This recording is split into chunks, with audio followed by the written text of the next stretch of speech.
Itai mabasa yenyu ose asi mugora kugarira zuva rimwe chete hamuchauya wombopira kanyi.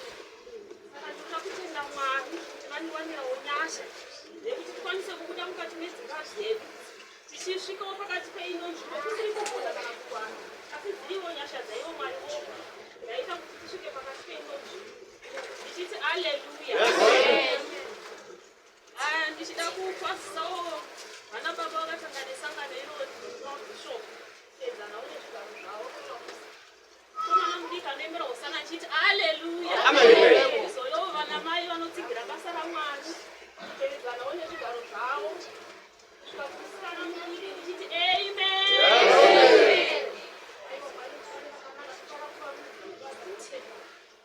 Tiva pambiri nokuti ivo voga ndovakafanira kupiwa mbiri ende hakuna zverimwe zita rakafanira kupfugamirwa kunze kwezita ravo.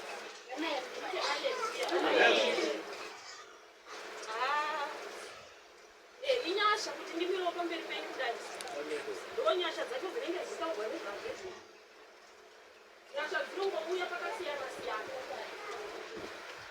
saka chirikuti nomwami nyasha dzavachakazwana nhasi ndisingamiri ini pachangu panyama asi ivo Mwari ngavataure zvavanoda kuvanhu vavo. Ini kumira pandakaita pano handingova muturiki basi nokuti ndikataura panyama ndinokurasa yapa asi Mwari vakataura zvavanoda ivo. Hanzi kana tikakunda hondo kazekanga pakaimbwa zvacho hanzi kana tikakunda hondo hama tichamisangana naye mambo Jesu. Hondo haingokundwa mazvango takagara hapana chinouya hamori pacomfort zone. Chinhu choga choga kuti kana uchinzi uchakunda panotomborwiwa panotombofendiwa panotomborohwa achematsenga munzungu uchiwira pasi uchikundikana kumuka asi imboti kauri ngorohwa chematsenga nzungu nasatani ukawira pasi uchamuka uchidzokera kumashure ikati uchamuka uchienda mberi. Kumbira Mwari kuti pandisorohwa chematsenga nzungu nasatani nganimuke ndichitatarika ndichienda mberi isawanikwe ndichidzokera kumashure nokuti satani ari pabasa. Umwe Mwari pakuedzwa kwaanoedzwana kuna satani zvipi ndizvoedza zvakasiyana siyana mukati meupenyu matambudziko ari pasi kuti akasiyana asi ngatizive kuti tinohondo nasatani asi tizivai kuti anotikundisa muyedzo ndiani anotibvira kuti tikunde ndiani kuti tigonosangana naye mambo Jesu. Hama mambo Jesu hawangonosanganikwa naye zvemangamanga hama mambo Jesu panenge pashandwa honai vose vari mukati mebhaibheri shoko raMwari kuti vakagwa kurwa kwakaita sei kuti vanosangana namambo Jesu. Vakandwa vakashingaira pamuyedzo muzhinji vakashingaira mukuedzwa muzhinji vakashingaira mumatambudziko mazhinji asi vari vakamira navo havana kudzokera kumashure. Hatina kunzwa vakatsungirira kumashure vashoma asi vakaramba vakafira panzvimbo dzaMwari vachirwa vakakunda vanosangana naye mambo Jesu. Nesuwo Mwari ngatishingei tinonosangana naye chiti mambo Jesu tikaramba takashinga takabatira pamupendero wakanaka tisava tinotaudzira kana kuita sei asi ngatirambei tiri panzira dzavo. Mwari vanotibatsira Mwari havatisiyi tiri toga. Inini handinawo chandinotaura chizhinji mufundisi wakataura kuti hapana chitsva chandichataura asi kuti zvose zvakataurwa ndozvandichangotaurawo pazuva rakati nokuti hapana chitsva chakataurwa mushoko raMwari risati chataurwa zvose makazvinzwa. Ini ndingofambawo nematsimba iwaye nokuti hapana chitsva. Haleluya. Tsamba tisumukana yavhura basa kuna kuti Vakorinde 6 musoro shoko ripoza sunga kwaPauro pakuparidza kwake. Pauro akanga asingazofungiye pakuparidza kwake nokuti chinhu chaakaziva iye Pauro paakagamuchira mambo Jesu nokubata basa raMwari akaziva kuti handichararami ini asi ndava kuraramira iye Jehovha.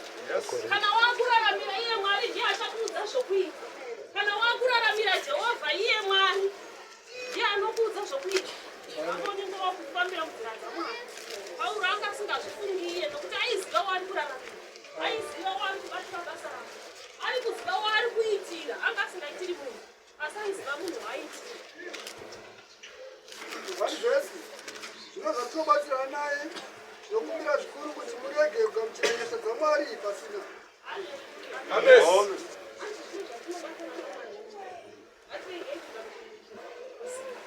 Zvizhinji hama zvatakawanirwa nyasha nazvo naMwari Zvakawandisa ndikataura zvinhu zvakataurwa kubva shoko kutanga nanhasi zvichiri kungotaurwa. Saka hanzi ngatirege kugamuchira nyasha dzaMwari pasina hama.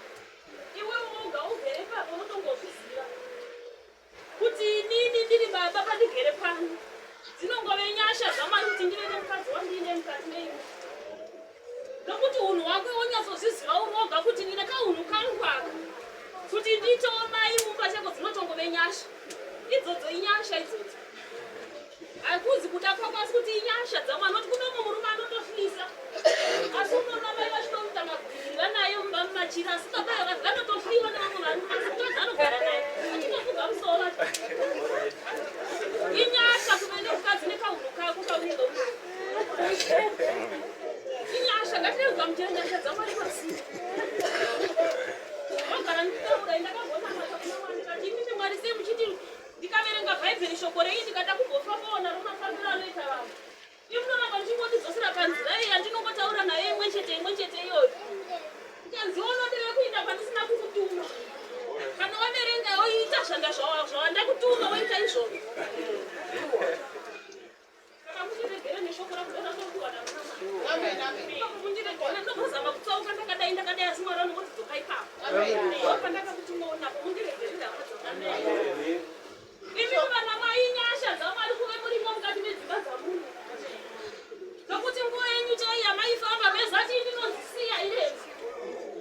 Nguva iyo zveshuwa waiti ukasvika panzvimbo zveshuwa wairemawo. Wakakwidza ukadzika asi Mwari wako ndoda kuwanira nyasha wane murume ugare naye mumba. Ngatitendei Mwari nenyasha dzatinowanikwa nadzo. Inyasha nokuti vamwe vari kutokwidza vachidzika wasiko wawana asi wakakwidza ukadzika ukamuwana. Asi uripo vari kudzimai nhingi nababa nhingi. Ngatitendei Mwari. Ndonyasha dzatiri kutaura nezvadzo panguva yapasi. Hakuna nyasha dzimwe dzauchawana kunze kwenyasha dzaunadzo mukama kwedzi. Mai mufundisi vakamira pano akati inini kamwana kangu kaduka ndakangoona kauya. Tikati ndo dzimwe nyasha idzi. Dzekungopiwa zvako hapana kana effort yawaisa. Hapana kana simba yawaisa. Ungoona wave nayo. Ndonyasha dzacho kaidzodzo. Unoona zvimwe dzivi. Vamwe vanoita effort vagodi asi hapana shoko. Asi wakangondilakisa zvakangonaka. Nyasha dziriko dzatitendei. Kona nyasha dzipi dzimwe dzatichaona kunze kwaizvozvo. Nyasha dzacho. Ngatitendei Mwari nezvatinoona. Ngatitendei Mwari nezvatinoitirwa nemeso tichiona. Haleluya.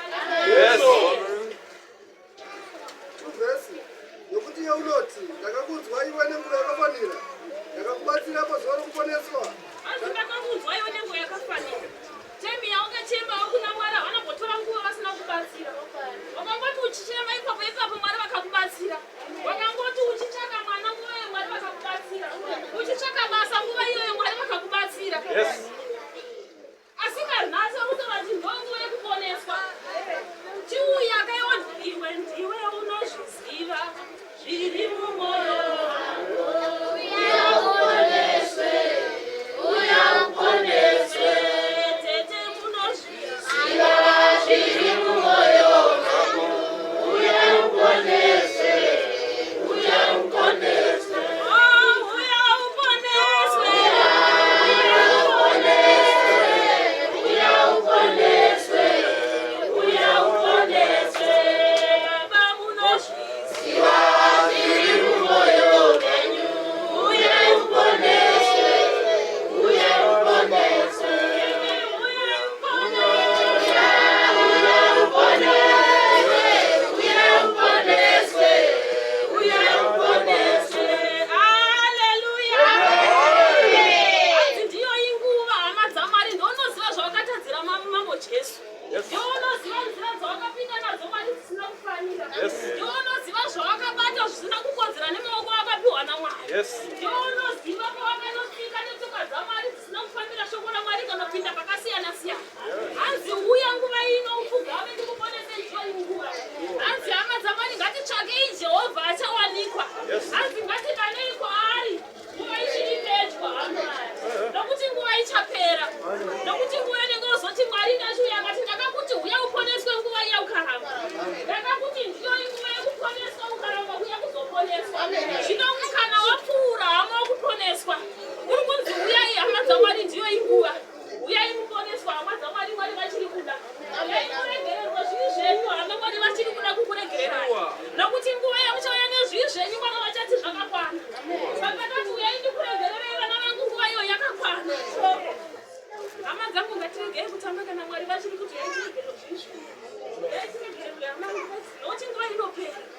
chimwe nechimwe chine nguva yacho hama. Zvinhu zvose zvinopera panyika. Nguva yekuungana kwatakaita ichapera. Nguva yarudo mukati medzimba ichapera. Hakuzi kutanga nyonga usvika irudo rwaakupera. Muchatanga nemudzimba irudo mazichatanga munana switi mo. Wamosati ndiye muyera imboditi switi. Chimwe nechimwe chine nguva yacho. Zvichapera ende kana zvakupera asi musashandisika zvinoti inguva yacho.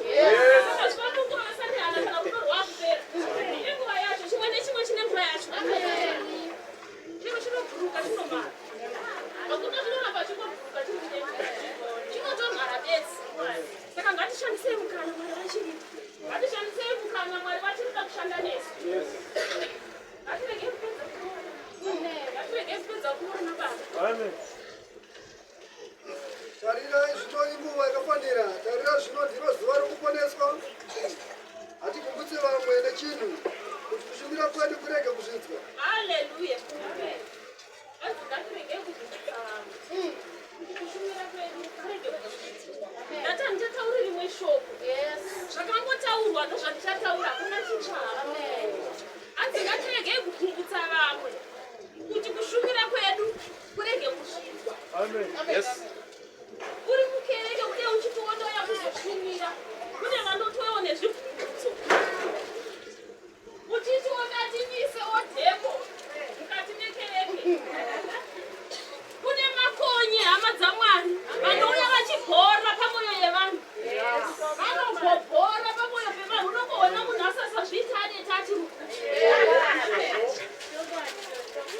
mukati memakereke tiri kugumbutsana. Arimo makonye ende gonye rinobhora pamwoyo. Vose vakarimo zvipango kumushabhorera kwaya makonye riya munonziva. Aiti kana ritaitoisa mushonga pamwoyo wechibaku ipapo. Kuti gonye kana rakuya kana rinofa. Nekuti dhimometi yaibira rinobhora mwoyo. Chibago ichocho chinotosvava nekutooma zvachose. Tiri kubhorana mukati mekereke yaMwari. Tiri kubhorana muchiona vazhinji vachineta pakupa. Tiri kubhorana. Munhu unogona kukoneta pakupa kungoti aneta. Unogona munhu akukoneta pakuita zvimwe zvinhu mukereke. Pane gonye rimwe rauya rikabhora pamwoyo pemunhu. Munhu akungoneta. Zvizhinji zviri kushandisa vanhu mukati memakereke. Tiri kubhorana pamwoyo pachedu. Munhu unoti ndiri kufirei. Ndiri kuita ndiri kutadzei. Aneta munhu achaita. Yambomoya pana pamuri paridza mozunza matai mozunza. Harichapindi. Oriwa munhu aneta. Tirimo mumakereke kudai. Varipo vanoti kana vakasvika pane vaviri vanowirirana kudai. Anosvika agokaka ruzhowa. Mukati memakereke. Anokaka ruzhowa agokaka zvokuti vaviri vanga vachiwirirana vevai havachafika navachionana. Tiri kugumbutsana mukati memakereke aMwari. Tiri kugumbutsana tichishumira hama dzaMwari. Asi hanzi sevashumira Mwari. Ngatiregei kugumbutsana naMwari. Ngatiregei kuuya nezvibvunzo.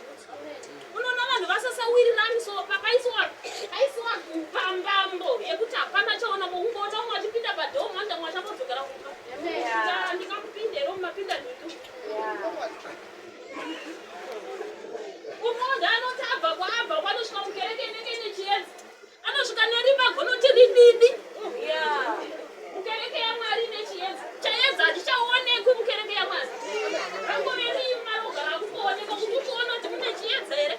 Hamuna here. Anouyawo nezvakazengisa. Kuti vanhu vachiona chakanaka mukereke yaMwari hapachina. Vakungoona rima rona. Arimo mukereke yaMwari. Ngatibvei ipapo hama dzaMwari. Ngatibvei ipapo ngatirege kugumbutsana mukereke yaMwari. Kwete zvikumbutso zvekunze zvemuno. Mukereke yaMwari takayambooshumira ngatishumire. Ngatizivei takafambira. Ndifambira chimwe chete sadhiraivha weAmbulensi. Ukafambira chinhu chimwe chete hauna problem. Hauna problem nevanhu. Asi ukafambira zvakawanda mukereke ukangotsvaga woguda mugomo. You get it. Kai kutsvaga mugomo unorwara. Asi ukauya kuzonamata unonamata one vamwe zvakanaka. Ngavatibatsire masikati. Amen. Ngavatibatsire hama dzaMwari. Tosungana ipapo. Asi pazvinhu zvose tinozviratidza sevashumiri vaMwari. Pakutsungirira kukuru, panhamo, pakushayiwa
inonzi nhamo chero ndikazokera pazimwa handina chinonesa I know everything yamunoti nhamo ainzi nhamo mugere inhave shumirai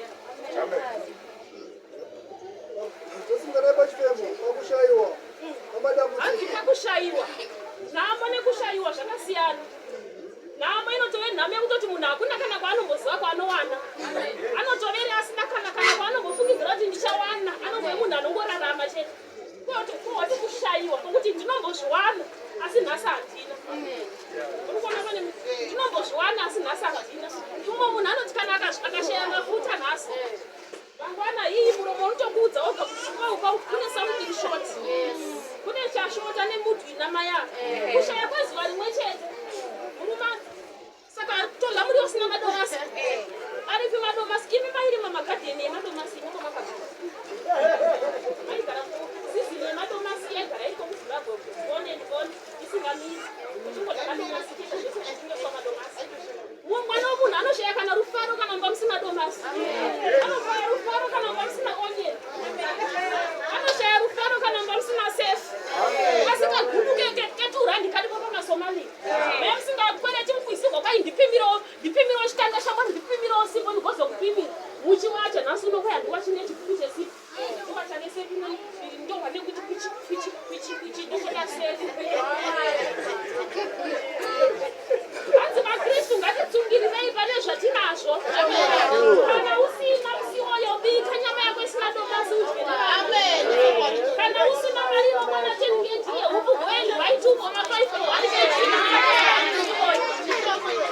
wanekekeikomba makoni zvaunazvo atihe hanzi makristu ngatitsungirirei pane zvatinazvo nevarume vamukakumetuka tinovashungurudza nazvonhu zviri simple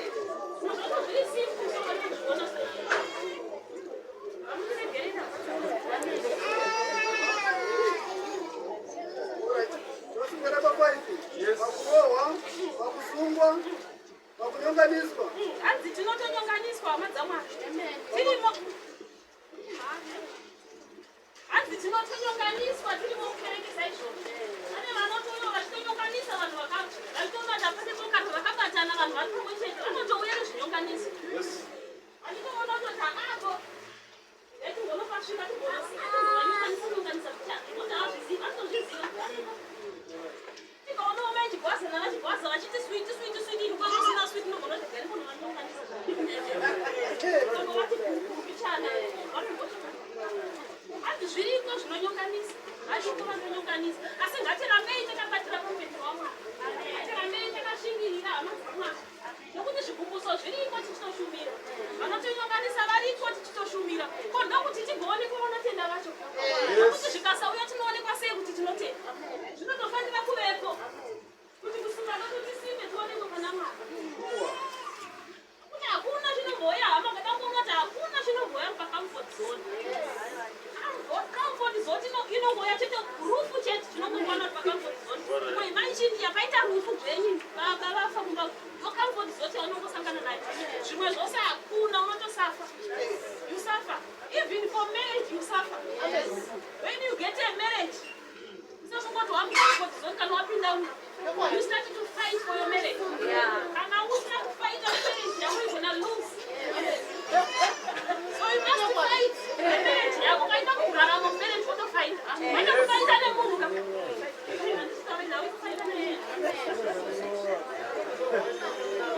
fight nemunhu marriage fight neprayer without a prayer you're gonna lose your husband you're gonna lose your marriage so hakuna chinhu chiri comfort zone always you suffer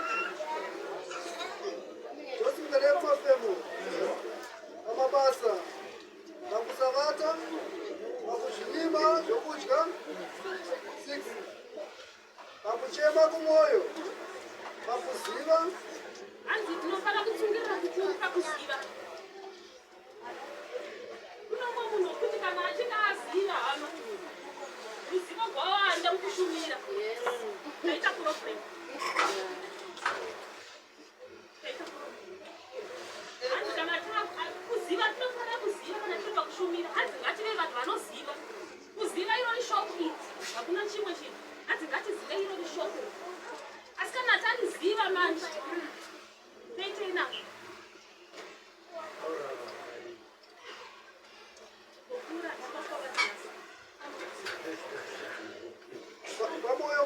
Mulungu paunyoro. Hanzi ngatiende moyo munyoro. Akristu ngaadzungire pamoyo munyoro. Rose hakuna kusingadi moyo munyoro hapa. Rose zvinotoda moyo munyoro. Noti ukashaya moyo munyoro hakuna chinobuda. Ngatiende moyo munyoro. Mukupindura, mukuita, mukutaura. Kune zvose zvatingaite, ngatizviite neunyoro. Ani zvinhu zvose zvinobuda neunyoro.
Hanzi kunyange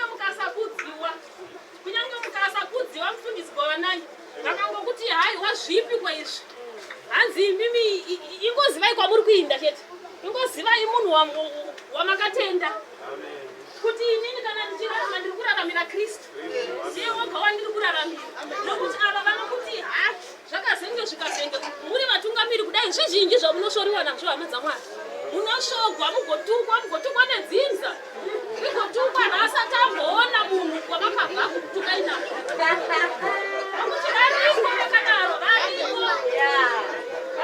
hatichavapo variko asi mingozoti pane wandakatenda Pauro haana kuzvifunga pakuparidza kwake akaramba achitukwa achirohwa achisvorwa achiitwa zvose asi haana kumira pashoko raMwari pfuurirai mberi varanda vaMwari neshoko raMwari musadzokere kumashure mungatukwe mungarohwe mungasvorwe munotosvoriwa vaningati munoto asi you never go back, you must move forward neshoko raMwari korona iriko kudenga mubayiro wenyu muchauwana kude kuti zviriko zvinodzivisa ndo vana Satani vacho tiri pahondo noSatani chinotouya chematsenganzungu mufundisi wangu mugodzi wamatsenganzungu shoko rematsenganzungu rokuti nemukavata humukimi riri shoko chete pasina chibhakera unotokwamisa musoro kuti anofunga kuti ndimuke izvozvo handifane kukudzoserai kumashure ingomukai muchitoenda mberi muchitoti Mwari kudzwai nokuti pamunongomuka chete mukatanga kudzokera kumashure hakuchina korona kumberi chatiri kuvavana korona mamango Jesu namazita mache nebhura kaipa nebhura kanaka navanyengeri muchitoitiwa sevanyengeri vanofundiswa vanaina navamhike muchiti mukati kirikiri paya maya kudzimba zenu kwaivapikwa vanda vakadzi vaya vanonyengera vaya vana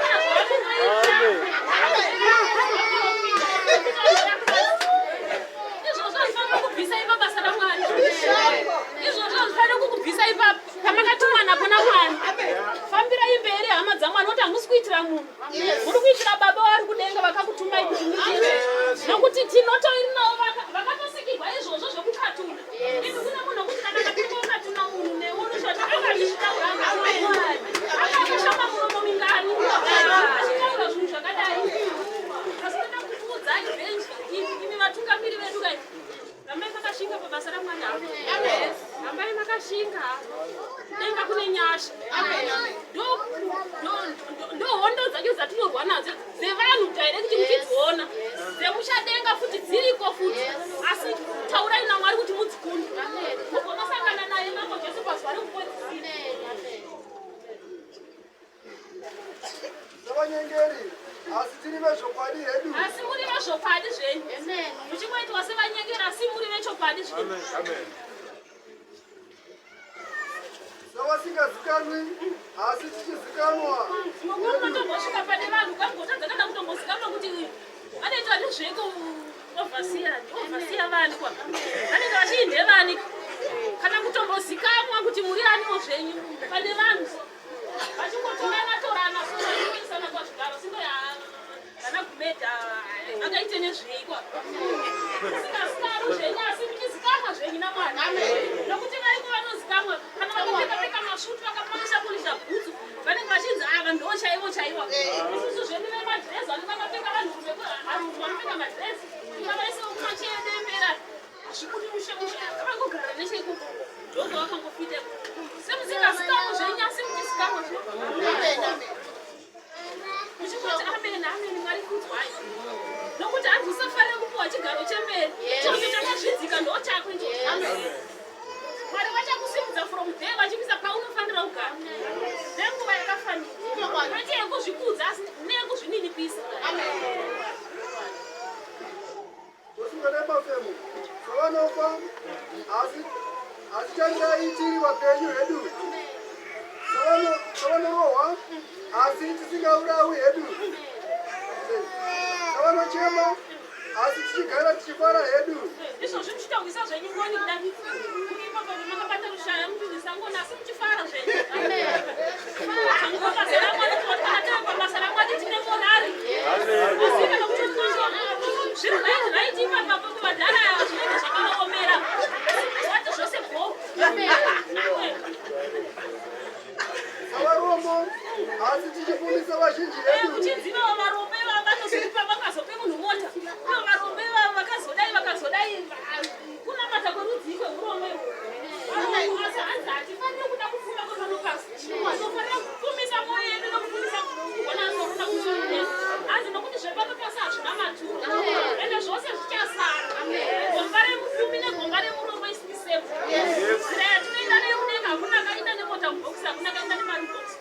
naked.